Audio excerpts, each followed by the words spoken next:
इगतपुरीचे काँग्रेस आमदार हिरामण खोसकर हे आनंद आश्रमात दाखल झालेत। हिरामण खोसकरांवर विधान परिषदेमध्ये क्रॉस वोटिंग केल्याचा आरोप झालेला आहे आणि त्या पार्श्वभूमीवर त्यांनी मुख्यमंत्री शिंदेंना भेटणं याला राजकीय वर्तुळामध्ये त्याच्यामुळे चर्चांना पुन्हा एकदा उधाण आलेलं आहे। इगतपुरीचे आमदार आहेत काँग्रेसचे हिरामण खोसकर आणि ते मुख्यमंत्री शिंदेंच्या भेटीला पोहोचलेले आहेत। मुख्यमंत्री शिंदे सध्या आनंद आश्रमामध्ये दाखल झाले।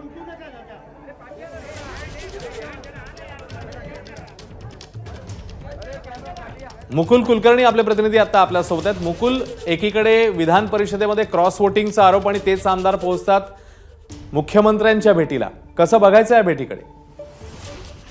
अश्विन, गेल्या काही दिवसांपासून हिरामण खोसकर यांच्यावर संशयाची सूई येत आहे। विधान परिषदेमध्ये जे मतदान झालं त्या मतदानामध्ये आपण काँग्रेस पक्ष श्रेष्ठींनी जे सांगितलं त्याचनुसार मतदान केल्याचा खुलासा हिरामण खोसकर यांनी आपल्याकडे केलेला आहे। मात्र त्यांना अजूनही वाटते की पक्षश्रेष्ठींकडून त्यांना लक्ष केलं जाते, त्यामुळे ते निश्चितच आपला दुसरा अवकाश शोधण्याच्या तयारीमध्ये आहेत। जर पक्षाकडनं त्यांच्यावर कारवाई झाली तर ते एकतर अजित पवार गटाकडनं पुढची निवडणूक लढवू शकतात किंवा शिवसेना शिंदे गटाकडनं देखील ते निवडणूक लढवू शकतात। तशा स्वरूपाची त्यांची चाचपणी देखील सुरू आहे।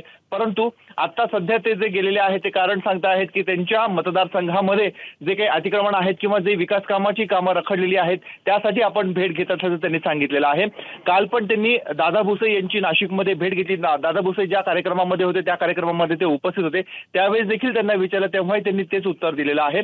आणि ज्यावेळेस क्रॉस वोटिंग होण्याच्या आधी म्हणजे विधान परिषद निवडणूक झाली त्याच्या आधी आणि लोकसभा निवडणुकीमध्ये आपण काँग्रेस पक्षाचंच काम केलं, आपण मुख्यमंत्र्यांच्या सांगण्यानुसार महायुतीचं काम केलं नाही, त्यामुळे आपल्या कामावर सही केली नाही। मुख्यमंत्र्यांनी 4-5 वेळेस भेटल्यानंतर त्यांनी आपल्या कागदपत्रांवर सही केली असं देखील त्यांनी एबीपी माझाला 2 दिवसापूर्वी सांगितलं होतं। त्यामुळे ही संपूर्ण त्यांची जी वाटचाल आहे ती कुठे ना कुठे पक्षांतर करण्याच्या दृष्टीने आहे का हा प्रश्न निश्चितच येतोय। परंतु ते आजही सांगतात मी काँग्रेस पक्षासोबतच आहे। धन्यवाद मुकुल या माहितीबद्दल। एबीपी माझा, उघडा डोळे बघा नीट।